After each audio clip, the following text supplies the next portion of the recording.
দেশের মানুষ এতদিন যে ভোট দিতে পারে নাই, তারা এখন ভোট দিতে পারবে। এবং সর্বশেষ যে কথাটি আদালত বলেছেন যে পার্লামেন্ট এবং এই যে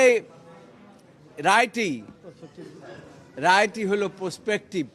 আমি আগেও বলেছি, আমরা আবেদন করেছিলাম যে আপিল এবং রিভিউটি মাননীয় আদালত আপনারা প্রসপেক্টিভ ওয়েতে আপনারা এই বিষয়ে বলবেন, এবং আইনের ব্যাখ্যাও আমরা সেই জন্য দিয়েছিলাম।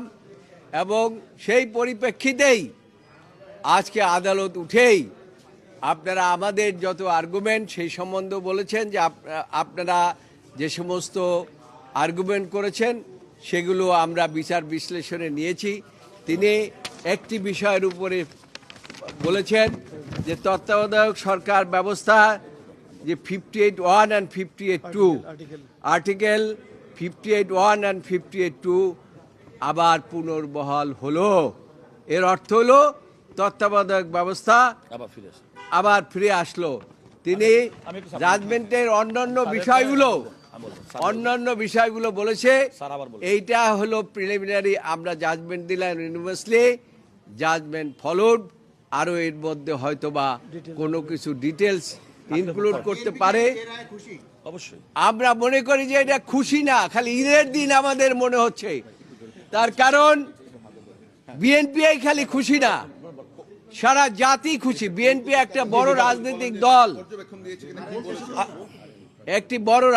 দল, এবং এই রাজনৈতিক দল জনগণের ভোটাধিকারের বাস্তবায়নের জন্য তত্ত্বাবধায়ক সরকার ব্যবস্থা করেছিলেন। সেইটাতে উদ্দেশ্য প্রণোদিতভাবে নিয়ে গিয়েছে দেশের মানুষকে ক্ষতি করার জন্য, দেশকে ধ্বংস করার জন্য। সেটা আজকে এই রায়ের মাধ্যমে প্রমাণ হলো। আপনারা জানেন যে এই রায়ের মাধ্যমে এই শেখ হাসিনা শুধু পালিয়ে এই যে ব্যবস্থা প্রবর্তন করেছিলেন, শুধু আয়নাঘরেই বানান নাই, হাজার হাজার লক্ষ লক্ষ মানুষকে তিনি গুম করেছেন, খুন করেছেন। শুধু তাই নয়, লক্ষ লক্ষ মানুষের বিরুদ্ধে মামলা মোকদ্দমা দিয়ে দমিয়ে রাখার চেষ্টা করেছিলেন। সেই থেকে আমার মনে হয় আজকে আমরা মুক্তি পেলাম, এবং দেশের সর্বোচ্চ আদালত প্রায় 8 দিন পর্যন্ত এই মামলাগুলো শুনেছেন। 10 দিন, 8 থেকে 10 দিন এই মামলাগুলো শুনেছেন এবং মনোযোগ সহকারে